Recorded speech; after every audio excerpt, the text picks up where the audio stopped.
வல்லவர் யார்? ஒரு நாள் எறும்பு தரையில் மெல்ல ஊர்ந்து சென்று கொண்டிருந்தது. அப்போது பூரான் அதன் அருகே வந்தது. நண்பா, நான் வருவதை கூட கவனிக்காமல் எங்கே சென்று கொண்டிருக்கிறாய் என்று கேட்டது.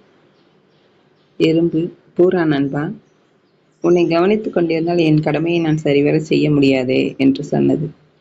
அப்படி என்ன முக்கியமான கடமை என்று பூரான் கேட்டது. மழை காலத்திற்கு தேவையான உணவை வெயில் காலத்திலேயே தேடி சேர்த்து வைப்பது என் கடமை என்றது எறும்பு.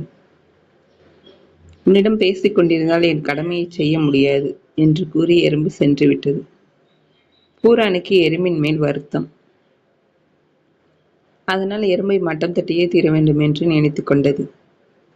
அடுத்த நாள் எறும்பு வரும் வழியில் நின்று, எறும்பே, கடமையை சரிவர செய்வதால் மட்டும் நீ வல்லவனாக முடியாது. உன்னால் என்னைப் போல வேகமாக ஊர்ந்து வர முடியுமா?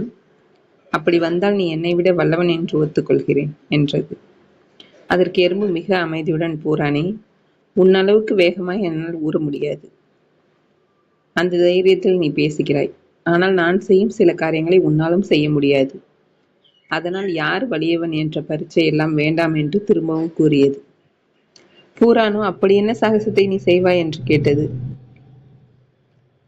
எறும்பு பூரானை ஒரு தண்ணீர் தொட்டியின் மேல் அமர்ந்து வேடிக்கை பார்க்க சொல்லிவிட்டு கரையின் அருகில் இருந்த ஒரு துரும்பில் ஏறி தண்ணீரில் விழுந்து அந்த துரும்பை பிடித்துக் கொண்டு தண்ணீரில் மிதந்தது. பூரானை பார்த்து, உன்னால் இப்படி செய்து காட்ட முடியுமா என்று கேட்டது.